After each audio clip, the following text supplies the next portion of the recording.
Welcome to Ryan's running reviews, and I'll save you guys some time right off the bat. The Ghost 15 looks very similar to the 14, however, it has a much softer midsole and a slightly different upper. That's pretty much it, but we'll go into the details here and yeah, let's do this.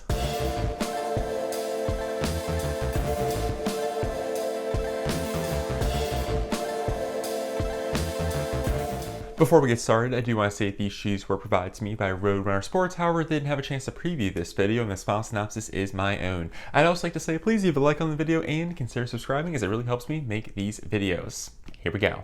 The Brooks Ghost is probably one of the most popular running shoes in America. It's your conventional neutral daily trainer that kind of does a little bit of everything. And if I had to pick one running shoe to represent all running shoes across everything, it would probably be the Brooks Ghost. It's kind of what you expect out of a running shoe. You know, great upper, solid midsole, tons of rubber on the outsole, and, just a ton of padding in the ankle and Achilles area. It's kind of just like your standard go-to running shoe. The Ghost 15 is also very accommodating. It comes in a wide variety of sizes and widths. I think all the way up to like a men's size 15 and like a 4E, and also in the narrow sizes as well. So no matter your foot shape and size, there should be a version of this for you, which is quite nice. Not all, I guess, brands or models do that. The other cool thing is too, Brooks did increase the sustainability element. I believe last year it was like 9% recycled materials, and this year it's all the way up to 24% recycled materials, with I think most of the recycled materials being found in the upper and tongue. So Brooks is kind of trying to make their shoe lineup a little bit more eco-friendly, and that's kind of seen here with the Brooks Ghost 15, as almost a quarter of it is now recycled content. For the stats, the shoe costs $140, does lose a little bit of weight, coming down 1/10 of an ounce,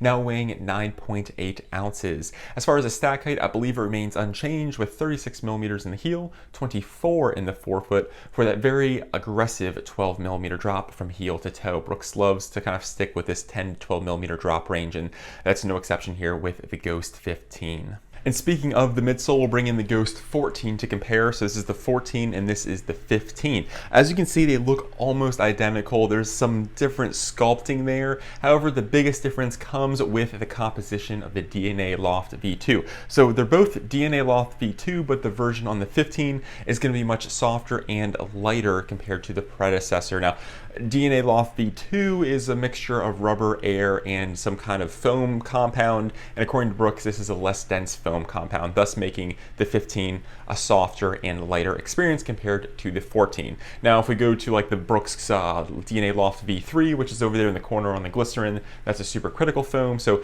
they did not change the Ghost to a supercritical foam or nitrogen infused foam, sticking with the DNA Loft V2, and then just changing some of those components, mainly the foam component at the end, making it a little bit less dense. So we have a softer, lighter version here with the 15 as far as the midsole goes, even though they do look pretty much identical with a little bit of sculpting changes. And something else I noticed while trying these shoes is that the softer foam on the Ghost 15 is going to be a little bit more flexible. You have a slightly easier bend in the forefoot region. The shoe has a little bit more twist to it, while the Ghost 14 is going to be a little bit more rigid and a little bit stiffer. So you do have some increased flexibility here with the new updated softer foam in the Ghost 15. So that may be a plus or minus depending on who you ask, but it is noticeably more flexible and a little bit more dynamic as far as the motion goes with the 15. So what does all of this mean? Well, the 15 is noticeably softer compared to the 14. I would actually go as far as to say that the 15 feels softer than the glycerin. Now, the biggest differences between this version of the Ghost and the new glycerin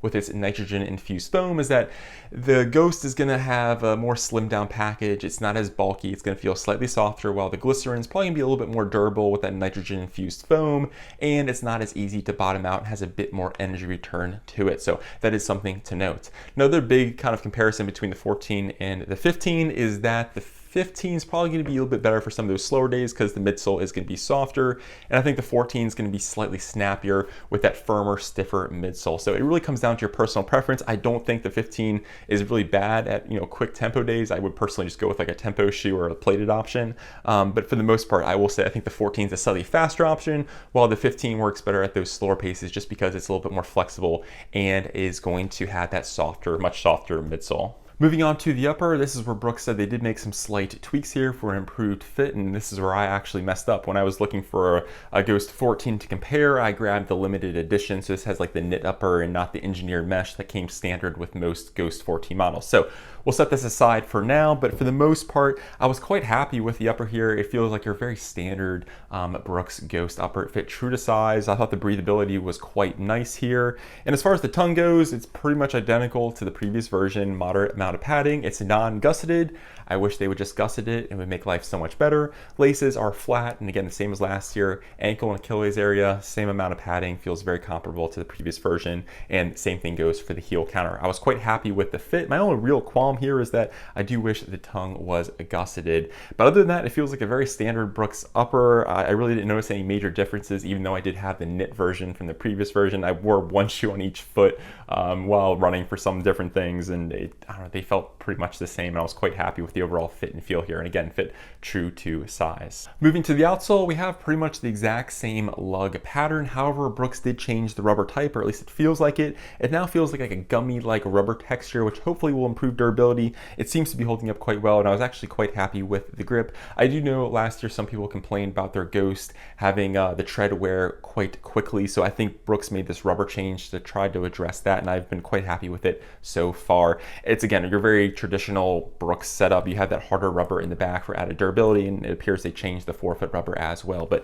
it's just kind of like your classic thick daily training rubber outsole, if you will. So at the end of the day, the Ghost 15 is basically just a softer version of the Ghost 14 with that new updated midsole compound. It really comes down to what you like with your particular running style. If you prefer a slightly firmer, snappier shoe, that might mean the 14. And if you like a softer, squishier experience, a little bit more flexibility, then I think the 15 will be right up your alley. The upper, according to Brooks, they said they made some small tweaks, and again, I messed up by grabbing the limited edition knit version of the Ghost 14. But either way, I tried running with each shoe on each foot, and it felt pretty good. I really didn't notice any massive differences. The upper worked well, fit true to size. It feels, again, very much like a Brooks upper. I wish they would gusset the tongue. I said that about the glycerin and all the other Brooks shoes I've tried. But again, it just feels very much like a Brooks shoe with a softer midsole, and they did update the rubber on the outsole. So if that sounds appealing to you, I say go for the Ghost 15. And if you're someone who likes a slightly firmer, snappier experience, go for the Ghost 14. But either way, feels like a great Brooks shoe, and I didn't have any major problems. It just feels like your standard classic neutral daily trainer.